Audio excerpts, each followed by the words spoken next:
Eh ben Mathilde Frémion. Alors, J'aurai 95 ans le 7 mai. le 7 mai, tu auras 95 ans. Donc quand on enregistre, tu as 94 ans. Et quand ça sera diffusé à l'Université populaire laïque de l'UFAL, tu auras 95 ans. Voilà. Puisque c'est fermé. Alors Mathilde, Oui.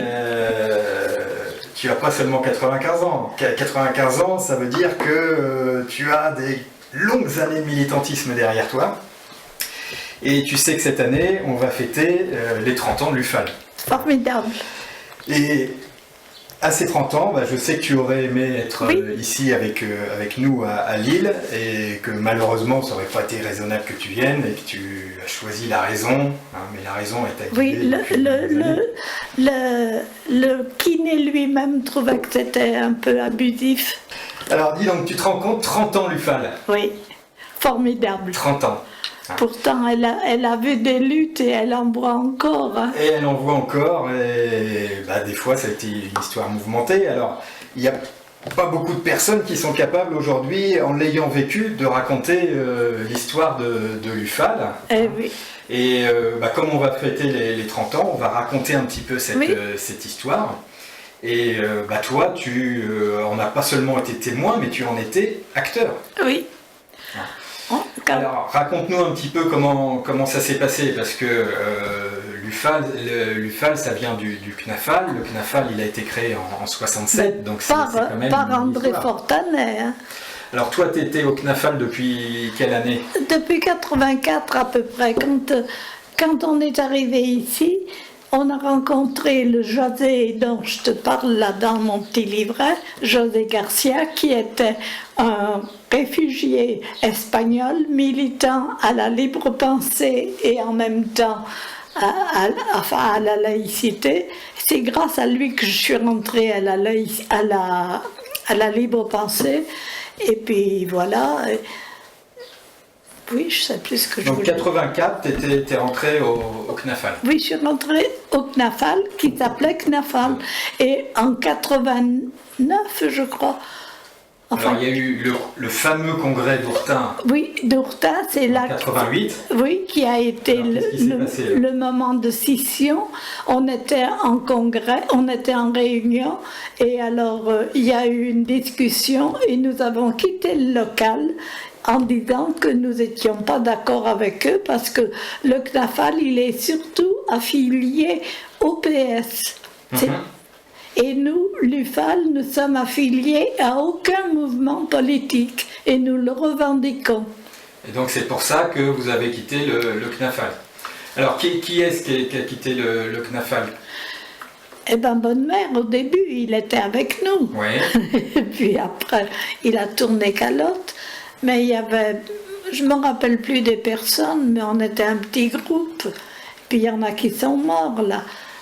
Parmi ceux... Il y avait Roger Labrusse, non? Roger Labrusse, oui, bien sûr, bien sûr. Tu l'as connu, Roger? Non, je n'ai pas vu cette... Il cette était chance-là. formidable. Et donc vous avez créé directement après l'UFAL, puisque le congrès du CNAFAL, si on regarde les dates, c'était en novembre 88. Oui. Et l'UFAL a été créé en décembre 88.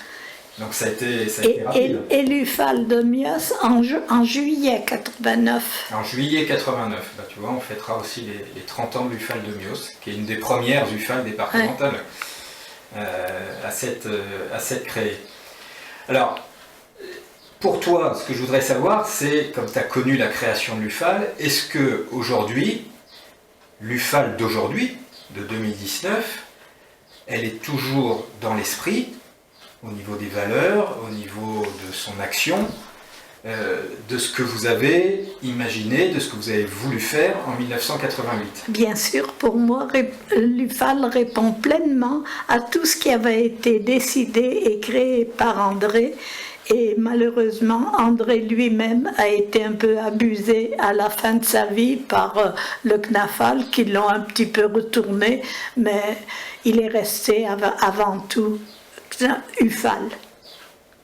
parler parce que le décès d'André m'a beaucoup affecté. C'était quand même un personnage qui a beaucoup compté. C'est sûr, quand ce genre de personne disparaît... On s'est attrapé qu'une fois avec André. Le jour où il voulait faire rentrer dans le conseil d'administration une fille qui était du PS et qui, à mon avis, je ne la trouvais pas laïque. J'ai dit, écoute, si tu fais rentrer cette personne, ben moi je quitte le CA. Il m'a dit, tu me fais du chantage. J'ai dit, ben toi aussi tu m'en fais. Et puis après, ben il l'a pas pris. Il l'a pas pris. C'est la seule fois qu'on s'est accroché avec André. D'accord. D'abord, il a fait ma préface de mon livre. Hein. Oui. Ouais. Alors ton livre qui sera disponible à l'UPL et... J'en ai quelques-uns. T'inquiète, on en a plein à Paris, donc ah bon. On en a encore plein. Il est toujours sur la boutique et je peux te dire que tous ceux qui le lisent, à chaque fois ils m'en parlent et c'est un magnifique témoignage. Donc sur ta trajectoire, sur ta vie. Ta vie quand même qui a commencé chez les Bonnes Sœurs, enfin ta vie d'adulte je parle. Oui, j'ai commencé chez les Sœurs de la Sainte Enfance. Et aujourd'hui tu es militante laïque d'honneur de l'UFAL depuis 2012. Tu te rends compte? Ah oui. Et depuis peu tu es... Je ne regrette rien. Mais non. Et depuis peu tu es... comment on dit? Tu as la médaille d'honneur de la ville de Mios. Oui. Alors ça t'a fait quoi ça? Au début, je disais mais pourquoi il me donne ça? Puis quand il a parlé, j'ai trouvé qu'il était très, très bien et qu'il avait compris ce que c'était que l'UFAL et qu'il avait compris ce que c'était que la laïcité. Alors tu sais qu'aujourd'hui, l'UFAL a 2 présidences du DAF et oui. Et 2 présidences de CAF. Formidable, hein, qui aurait cru ça encore il y a encore quelques années? Oui, dont l'UDAF de Gironde en plus. Oui. Ça c'est pas rien. Oui, c'est vrai. J'imagine que ça te fait chaud au cœur c'est bien. De savoir ça. Tant mieux, tant mieux. Et ce petit film, c'est aussi une façon pour toi d'être avec nous là-bas. Oui. Et puis comme ça, on pensera bien fort à toi. Oui, mais moi aussi, je vivrai avec vous.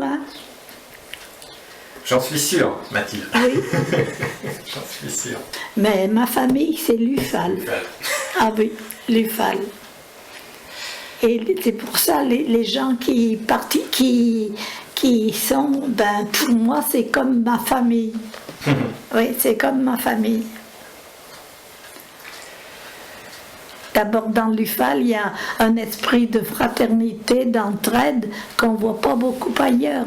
C'est vrai, il y a peu d'associations qui peuvent se prévaloir de cet esprit-là. Vive l'UFAL. Alors, est-ce que tu as un petit message à faire passer là, à tous les copains à tous les copains de Lille?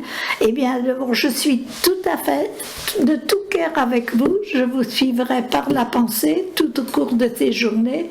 Et je vous dis, continuez à l'UFAL et soyez jusqu'au bout des laïcs sans retour. Ça, c'est un beau message, Mathilde.